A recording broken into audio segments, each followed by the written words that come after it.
नमस्कार बंधु चा सखा, कैसे हैं आप लोग। आशा करते हैं आप सभी अच्छे होंगे। तो बंधुओं, आज मैं आप लोगों के लिए भारतीय दंड संहिता अधिनियम का टॉपिक लेके आई हूँ, जो बहुत ही इम्पोर्टेंट है। मतलब इम्पोर्टेंट क्या है कि जब तक आप किसी चीज़ का बेस नहीं तैयार करोगे, तब तक आप लोगों को कुछ पता नहीं चलेगा कि कहाँ से इसका उद्गम हुआ है, कहाँ से इसकी फिनिशिंग हुई है, किसने इसको बनाया है, कौन लेके आया है। तो अगर आप लोगों को ये जानकारी नहीं होगी तो टॉपिक पढ़ने से कुछ नहीं होगा। तो आप लोगों को पहले उसका परिचय पढ़ना चाहिए कि कहाँ से ये इसका उद्गम हुआ है। तो इसमें भारतीय दंड संहिता के अंतर्गत 23 अध्याय हैं, 23 अध्याय एवं 511 धाराएं हैं और 511 धाराएं हैं एवं इसे भारतीय दंड संहिता 1860 ईस्वी के नाम से जाना जाता है। क्यों जाना जाता है? क्योंकि इसी समय इसको 1860 में ही उसको पारित किया गया। यह अधिनियम जनवरी 1862 ईस्वी को लागू हुआ था। 1862 मतलब 1860 को इसको बनाया गया था, इसको पारित। और लागू कब हुआ था? 1862 को लागू हुआ था।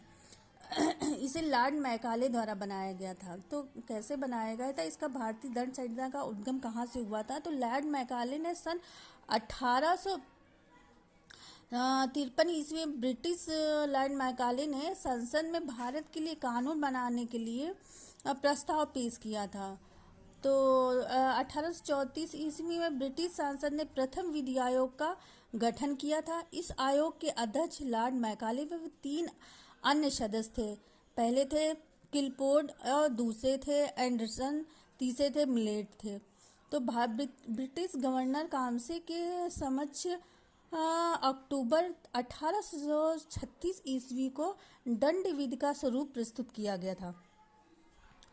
तो 26 अप्रैल 1845 ईस्वी को वित्त विधि आयोग का गठन किया गया था एवं गवर्नर जनरल परिषद के अध्यक्ष बैथुन पोलाक की रिपोर्ट में संशोधन करके 1865 ईस्वी में ब्रिटिश गवर्नर काउंसिल के समक्ष पटल रखा गया था। इस रिपोर्ट को 6 अक्टूबर 1860 ईस्वी को विधानमंडल द्वारा पारित व घोषित किया गया था। तो अपराध की अवधारणा क्या है? मतलब इसकी है ना, जो अवधारणा ये कहाँ से आई है, अपराध की अवधारणा को कहाँ से इसका विकास हुआ है? तो प्राचीन में अपराध को अपकृत्य में कोई मतलब भेदभाव नहीं रहा। अपराध और जैसे अभी है, अपराध और अपकृत्य में भेद माना जाता है, लेकिन तब उस समय ऐसा कोई दोनों नहीं था कि भेदभाव नहीं था, दोनों चीज़ें बराबर ही मानी जाती थी। तो मेरलैंड एंड पोलाक ने कहा कि 10वीं सदी के पूर्व इंग्लैंड में अपराध को अपकृत्य माना जाता था, क्योंकि सामाजिक बंधन की उपेक्षा पारिवारिक बंधन मजबूत तथा अपकसित तथा पीड़ित पक्ष तथा उसके संग संबंधी अपकार का बदला स्वयं ही शक्ति का प्रयोग करके ले लेते थे। उस समय कानून द्वारा उपचार प्राप्त करने का एकमात्र उपाय स्वयं के बलबूते पर बदला लेने के विकल्प के रूप में उपलब्ध था। अपकार करने वाले व्यक्ति को यह अपेक्षा की जाती थी कि अपकारित व्यक्ति को उचित प्रतिकार प्रदान करे थे। प्रतिकर को धनराशि को कहा जाता था कि क्षतपूर्ति से अपकार किए जाने की दशा में कानून द्वारा परिवर्तन की कोई व्यवस्था नहीं थी। ऐसी दशा में पीड़ित व्यक्ति एवं उसके सगे संबंधियों को छूट दी कि वे अपकारी को बदला लेने जा सकते हैं। सामाजिक प्रगति एवं सभ्यता के विकास में नया के साथ साथ अपराधों के प्रति धारणा भी बदलने लगी तथा अपराधियों को निपटने के लिए स्वयं सहायता के बजाय शासक राज में उसकी शक्ति को प्रयोग करने का आरंभ कर दिया एवं अपराधियों को दंडित करने का दायित्व शासक के स्वयं पर ले लिया गया। अपराधियों को पकड़ने एवं अपराध का पता लगाने हेतु पुलिस व्यवस्था का इंतजाम किया गया। परिणाम स्वरूप केवल अब अपराध पीड़ित व्यक्ति के विरुद्ध न होकर राज के विरुद्ध माना जाने लगा।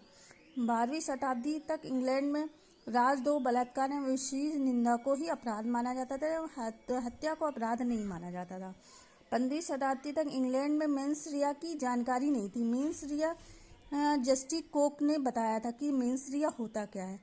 तो मेंस रिया दुराशय का अर्थ क्या होता था, पहले लोगों को नहीं पता था। साधारण लोग नहीं जानते थे कि मेंस रिया होता क्या है। जब तक आपके अंदर आसे ना हो अपराध करने का, तो मतलब क्या है कि मीन्स या होता क्या है, अगर आप आसे कौन से आसे से, किस आसे से किया गया है। और ये एक लैटिन सूत्र है, ये बहुत इंपॉर्टेंट है, शॉर्ट क्वेश्चन में इसको आना जरूरी है, बहुत मतलब इम्पॉर्टेंट है, शॉर्ट में जरूर आता है। और सेकंड है एक्टर्स नॉन फेक्ट रिया निसी मीन्स रिया। कोई कार्य तब तक अपराध नहीं होता है जब तक वह आपराधिक के आशय से ना किया जाए। तो अगर वो हो सकता है कभी कभी आप डिफेंस करने के लिए आप है ना कोई अपराध कर बैठते हैं, अपने आप को बचाने के लिए अपराध कर बैठते हैं, तो मतलब ये आशय क्या है, आपको जब तक आशय नहीं पता चलता, कभी कभी जरूरी नहीं कि मैंने जो अपराध किया वो आपराधिक दृष्टि से किया, तो पहले आशय देखना पड़ता है अपराध कहाँ से निकल के आया।